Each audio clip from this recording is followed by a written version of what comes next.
be overlapping right triangles. This is pretty similar to the other things, the other overlapping triangles that we've done, except these are right triangles. Oh my God. It's mostly the same idea. It's too cool. I'm not sure who is too cool, but I wish you'd pay attention up here instead. Alright, if we have something like this, how many triangles do we have? 2, 4, 4. No, Let's it's a line. 2. Moving right along. Let's say that this is 6. That's better. This is 4. This is 4. This is C. This length is B. And this length is A. And this find A, B, and C. Oh, that's not very hard. No fault. Okay, anytime you have similar triangles, I tell you to always draw the triangles what? Congruent. And facing the same direction. These are similar triangles, not congruent. Same Oh. shape, not same size. So if we do the small triangle, 6, 4, and A, and then the larger triangle, 10 on the what's bottom. this one? 10. 10. Oh. This? C. C. A plus B. A plus B. A plus B. Oh, A common mistake that students make is to say AB, but that's A times B. It's A plus B, just like the bottom was 6 plus 4 to get 10. So watch out for that.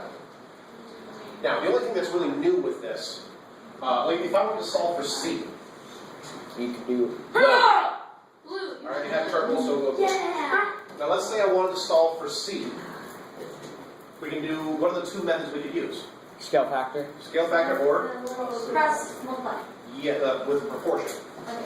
Yes. So I can either find my scale factor, or I can do a proportion. That'll find me C. What am I going to do about A and B? What about A? You just somebody else? do Yes. Pythagorean theorem. That's the only new thing in this lesson, is taking this idea of overlapping triangles, You do by factor. and since these are right triangles now, remember that you have the option of using the Pythagorean theorem. So if this triangle here, we've got 4 and 6, and it's a right triangle, we can find A with the Pythagorean theorem. Yes? Can't you just do like a, what is it called, scale factor? We'll just call it scale factor Yeah. to get the C, and then just do Pythagorean theorem on the big triangle, and ignore the A plus B. But then we also have to find A, right? Okay. Yeah, let's find 8. Let me finish this thought for a second here. 16 plus 36 is 52. So A squared is 52, and what's A? It'd be the square root of 52, which can be simplified. That's right, square root of 52. Always simplify your radicals. You're going to be playing with those things, make sure you do it quietly, please. Alright, now, Jordan thinks that we should do a scale factor over here. What would be my scale factor? 6 How about a left to right scale factor? Well, I don't know how to do scale factors. I just do like the ratio, like proportion. Is that what it's called? Okay. So you do like 6 equals 10 over 4 equals C. Okay, so the ratio of 6 to 10 equals the ratio of 4 to C. No, 6 to 10. Yeah. Okay, 6 over 4 equals 10 over C. Okay, that'll get us the same place. Oh. Can you also do 6 over 4 and then 10 over C? That's what he just said, yes. Okay, so when we cross multiply, we get 6C equals 40, and so C equals 40 over 6, which reduces to 20 over 3. Okay, and then you wanted to do what? Pythagorean theorem? Yes. Okay, so Pythagorean theorem would be 10 squared Equals. plus 20 thirds squared equals A plus B squared. That's confusing. That's going to get ugly. Is The other problem we have with this is that we have one equation with 2 variables. So we can't solve that anyway. well, you know what it is. Aha, yes. We do know what A is, because we found it using, you found A on this triangle using the Pythagorean theorem. Okay, so I can plug in A as 2 radical 13. Are you actually going to solve it? Like this? Is that the only way you can do it or not? No. This would be the ugly way. Now, technically this is possible. I don't want to square this. Yeah. But you could. That would take you longer, and you'd be pretty likely to make a mistake. So I do not recommend doing that.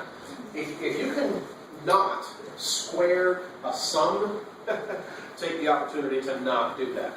Yeah. So what would be the other opportunity? How do we find C? I, Scale factor? Scale factor.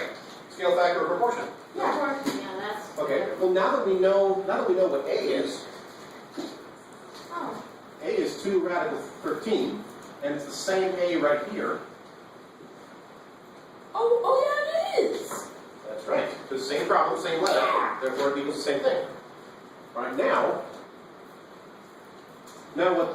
what proportion would you want to use? 6 to 4 and 10 to C. You want to use 2 square root 13 plus b parentheses, right? Parentheses? No. I don't know. I don't know how to do this. Something else. Can we use round degree? Well, you said you don't want to answer it, so Oh, I know. not your choice of the color. Okay, fine. Round. Round. You actually gonna try it? I'm gonna try. Okay, go for it. Okay. We gotta take, okay. We have to use this side and this side, right? Yeah. I tried. I didn't take one. I know. Right. I want to use red. Can we do 6 to 4 and then 10 to C? Yes. Okay, what? You said red. Hang on. So we're solving for B, right? Yeah, I'm trying to find. Yeah, we found A, same A here, and we found C. Oh, I think I Okay, so, figured it all out. right. So what do you say? I would do 6 to the over 2 to the square root of 13, Okay, 6 over 2 square root 13. and then 10 to the square root of 213 plus B. Because I don't like working with fractions. What do the rest of you think? Is that going to work? Yeah. Oh, that's so. Yes, because if you cross multiply, Exactly. Yeah. That works. Because you did bottom to top, which strikes us kind of weird, but you can do that as long as you're consistent, right? If this ratio is bottom to top of this triangle, then this ratio had better be bottom to top of that one. Is there Sure. an easier way to solve it? Probably not. This is about as easy as it when you cross multiply, they cancel out. Almost. No. When you cross multiply here, remember that this is a sum. So you have 6 times this. So you've got 6 times 2 rad 13 plus b. Don't forget to do that. And then 10 times 2 rad 13, 20 rad 13. Got to distribute this. So you got 12 rad 13 plus 6b equals 20 rad 13. Now what? Oh, Yes, you with the hose. me. Yeah. So you take that 12 minus 13 and you subtract on that side, and then you subtract on that side, which then gets 6b equals 8 radical 13. That's right. But then And finish it off by dividing by both sides by 6. And reduce that. So the 8 over 6 reduces to 4 over 3, and with our rad 13. Wow. Yeah, because that number totally makes sense. I know, right? Okay. But that's the idea. When you have overlapping right triangles, just like any other similar triangles, draw them separately and facing the same direction so that you know what you're looking at. And when they're right triangles, in addition to scale factor or proportions, you also can use the Pythagorean theorem. But use it wisely. Don't try to square a sum that's just going to waste your time. Alright, and that's enough for the video.